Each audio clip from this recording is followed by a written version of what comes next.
Good morning students. आज हम लोग ये देखने वाले हैं कि कॉमर्स के जो बेसिक फंडामेंटल हैं वो टफ है या आसान है। आप लोग 11th क्लास में आ चुके हैं। 11th क्लास में आपने सब्जेक्ट चूज किया होगा कॉमर्स। तो कॉमर्स के जो बेसिक फंडामेंटल है उनकी हम लोग थोड़ी सी नॉलेज लेते हैं। तो ये आपके सामने है क्लास 11th के अकाउंटेंसी के बेसिक फंडामेंटल। सबसे पहली बात हमें देखेंगे अकाउंटिंग के फादर कौन है। That means who create accounting. Accounting किसने बनाई? क्योंकि कॉमर्स का जो पूरा का पूरा बेस होता है वो क्या होता है? अकाउंटेंसी।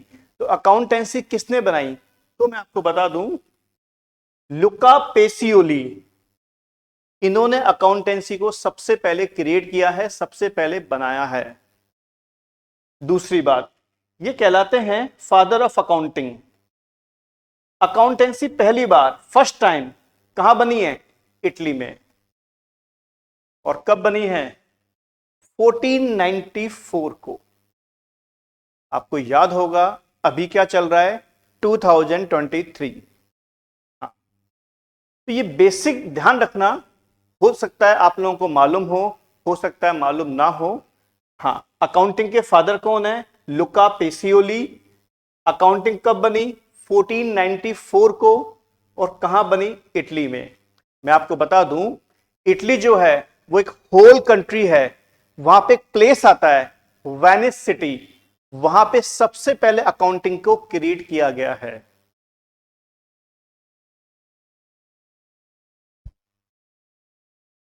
बेसिक अकाउंटिंग टर्म्स, जब तक आपको ये जो बेसिक वर्ड्स हैं इनके बारे में पूरी नॉलेज नहीं होगी तो आपको अकाउंटिंग में प्रॉब्लम रहेगी ही रहेगी। तो सबसे पहले हम लोग एक वर्ड डिस्कस करने वाले हैं, परचेज। परचेज का मतलब क्या हुआ? एक बिजनेसमैन, एक ट्रेडर, एक व्यापारी, उसका डेली रूटीन में काम क्या होता है? गुड्स को परचेज करना। क्यों? गुड्स को वो परचेज करेगा तभी तो उसको सेल करेगा। तो सेल करने के लिए जो हम गुड्स परचेज करते हैं उसको बोलते हैं हम लोग परचेजेस। तो गुड्स का मतलब ये होता है यहां पर परचेज। फॉर एग्जांपल, मेरी एक शॉप है मोबाइल की। अगर मैंने मोबाइल फोन परचेज किए, मान लेते हैं मैंने मोबाइल फोन परचेज किए 40 पीस, तो मेरे लिए वो कहलाएगा परचेज। That means goods. क्योंकि मैंने मोबाइल फोन क्यों परचेज किए? उसको सेल करने के लिए, उसको बेचने के लिए। दूसरा एग्जाम्पल, मान लीजिए मेरा व्यापार यानी बिजनेस किस चीज का है? मोबाइल फोन का। और मैंने क्या परचेज कर लिए? Table, chair. तो वो मेरी परचेज नहीं मानी जाएगी। परचेज का मतलब ये हुआ कि जिसको हम लोग रीसेल करेंगे। सेकंड जो वर्ड आता है वो कहलाता है परचेज रिटर्न। यानी हमने क्या किया? मार्केट से गुड्स परचेज कर लिया। हो सकता है उसमें कुछ माल, कुछ गुड्स डिफेक्टिव हो, तो हम क्या करेंगे? जिससे हमने परचेज किया है उसको वो वाला गुड्स क्या कर देंगे? रिटर्न कर देंगे। तो उसको बोला जाता है परचेज रिटर्न। एक छोटी सी बात और, परचेजेस भी दो तरह की होती है, कैश परचेज और क्रेडिट परचेज। कैश परचेज का मतलब क्या हुआ? मार्केट से आपने परचेज कर लिया और बदले में क्या दे दिया उसको? कैश। क्रेडिट परचेज का मतलब क्या हुआ? आपने माल तो परचेज कर लिया, गुड्स तो आपने बाय कर लिया, बट आपने अभी तक पेमेंट नहीं किया। That means credit purchase. तो परचेज दो तरह की होती है, cash purchase and credit purchase. Sales, sales का मतलब क्या हुआ? जो गुड्स आपने परचेज किया था उसको क्या किया आपने?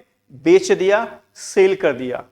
एक छोटा सा कॉन्सेप्ट ध्यान रखना, परचेज और सेल। परचेजिंग प्राइस हमेशा क्या होती है? कम। और सेलिंग प्राइस क्या होती है? हमेशा ज्यादा। तभी तो बिजनेसमैन को प्रॉफिट होगा। फॉर एग्जांपल, मेरा बिजनेस किस चीज का है? आईफोन्स का। मैंने आईफोन 13 परचेज किया 45,000 में और सेल कर दिया 50,000 में। दैट मीन्स परचेजिंग प्राइस क्या होती है? कम। और सेलिंग प्राइस क्या होती है, ज्यादा, तभी तो बिजनेसमैन को प्रॉफिट होगा। सेल भी दो तरह की होती है, कैश सेल्स और क्रेडिट सेल्स। अगर मैंने किसी को गुड्स सेल किया और उससे मैंने क्या किया, पेमेंट ले लिया, दैट इज कैश सेल्स। और किसी को मैंने गुड्स सेल किया और उसने मुझे अभी तक पेमेंट नहीं दिया, दैट इज क्रेडिट सेल्स, यानी उधार बिक्री।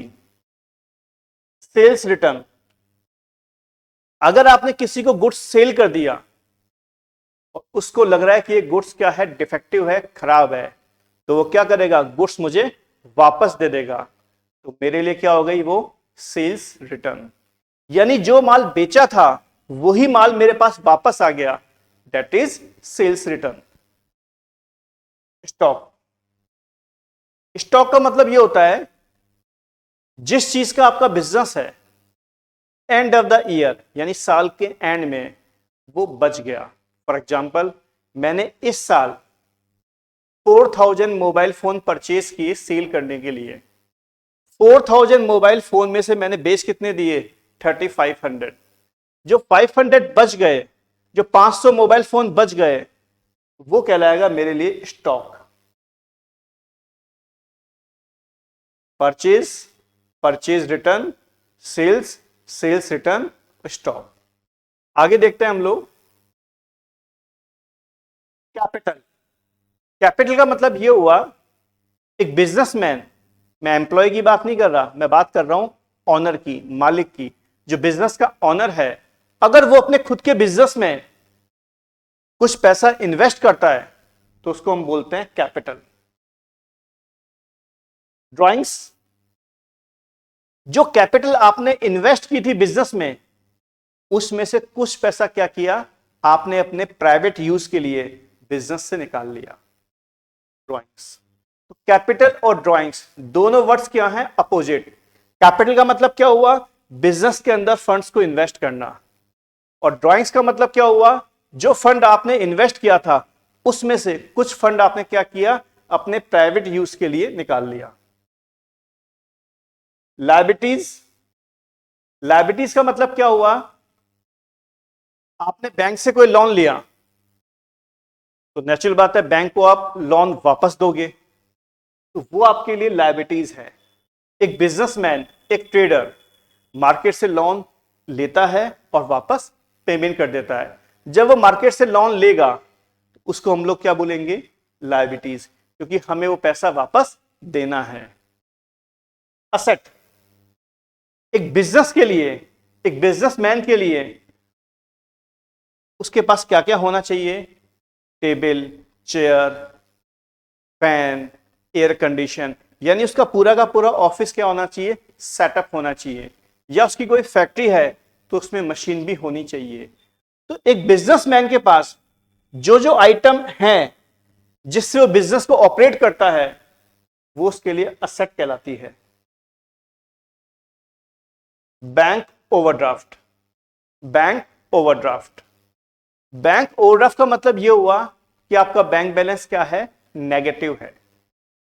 सपोज आपका बैंक में जो अकाउंट है वो है स्टेट बैंक ऑफ इंडिया में आपका अकाउंट है, और बैंक में आपने जमा करा रखे हैं 10,000 रुपए, उसमें से निकाल लिया आपने 15,000 रुपए, तो आपका बैंक बैलेंस क्या आ गया, -5,000। अगर आपका बैंक बैलेंस माइनस में है तो उसको बोलेंगे हम लोग बैंक ओवरड्राफ्ट, यानी बैंक बैलेंस क्या है आपका, नेगेटिव। बैंक ओवरड्राफ्ट जो है उसका बेनिफिट मिलता है केवल हमें करंट अकाउंट पर, ना कि सेविंग अकाउंट पर। नॉर्मली अपने फैमिली मेंबर्स के जो अकाउंट खुले होते हैं उसको बोला जाता है सेविंग अकाउंट, जो हम लोग यूजुअली काम में लेते हैं। बट एक जो बिजनेसमैन होता है, जैसे रिलायंस इंडस्ट्री, वो अपना बैंक में जो अकाउंट खोलेगा वो खोलेगा अपने बिजनेस के नाम से, तो उसको बोला जाता है करंट अकाउंट। जैसे मैं अपनी बात करूं तो मेरा नाम है संजय कुमार नाटानी, अगर मैं अपने खुद के नाम से अकाउंट खोलूंगा संजय कुमार नाटानी, तो वो कहलाएगा सेविंग अकाउंट। अगर मैं अपने बिजनेस के नाम से अकाउंट खोलूंगा संजय कॉमर्स क्लासेस, तो कहलाएगा करंट अकाउंट, और करंट अकाउंट में ही ओवरड्राफ्ट की फैसिलिटी मिलती है। तो हम जो भी अकाउंटिंग पढ़ेंगे 11th क्लास में वो पढ़ेंगे केवल करंट अकाउंट की, सेविंग अकाउंट की हम लोग अकाउंटिंग नहीं पढ़ेंगे। तो ये हमने बेसिक टर्म्स डिस्कस की। अकाउंटिंग के वर्ड्स तो बहुत सारे हैं जो धीरे धीरे मैं आपको बताता रहूंगा, बाकी आज मैंने आपको बेसिक वर्ड्स बताया। आगे चलता है हम लोग।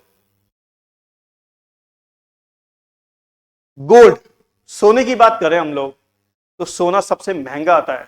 तो वैसे ही अकाउंटिंग में सबसे महंगी चीज क्या है? Golden rules of accountancy. अगर ये आपने रूल्स समझ लिए तो आपको अकाउंटेंसी में प्रॉब्लम बहुत कम आने वाली है। अकाउंटिंग के 3 रूल्स हैं, उसमें से ये सबसे पहला रूल है पर्सनल अकाउंट। ये अप्लाई होता है किसी भी नेम पर, जैसे राम, श्याम, विजय, यानी इंडिविजुअल्स पर, या फिर बैंक के नाम पर, HDFC bank, ICICI bank, state bank of India, वहां भी यही रूल अप्लाई होगा।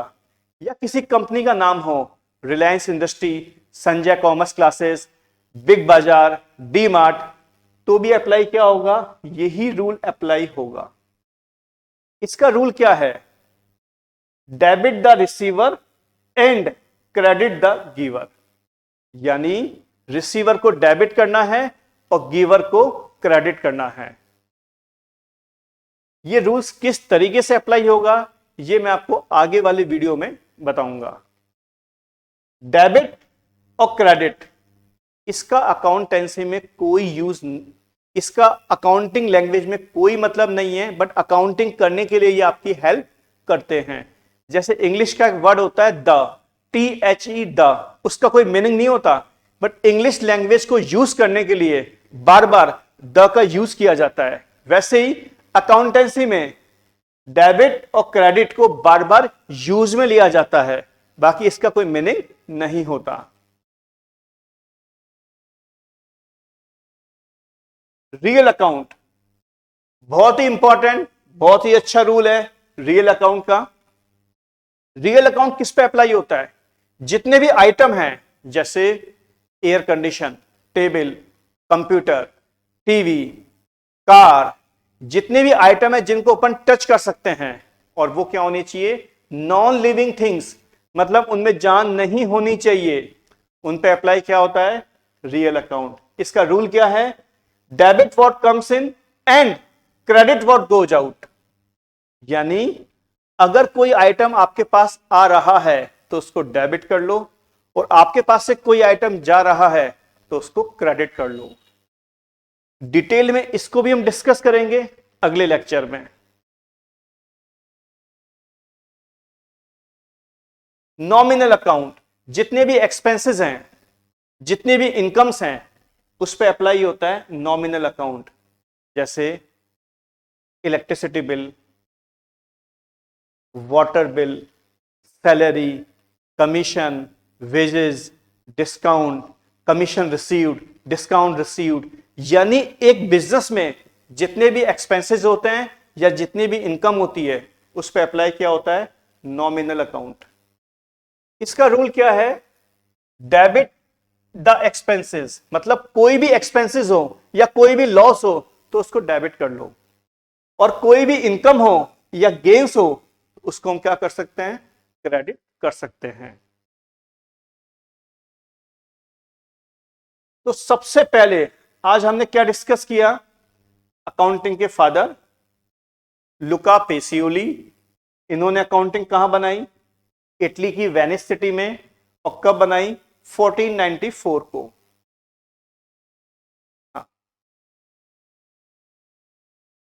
बेसिक अकाउंटिंग टर्म्स हमने डिस्कस की, purchase, purchase return, sales, sales return और स्टॉक।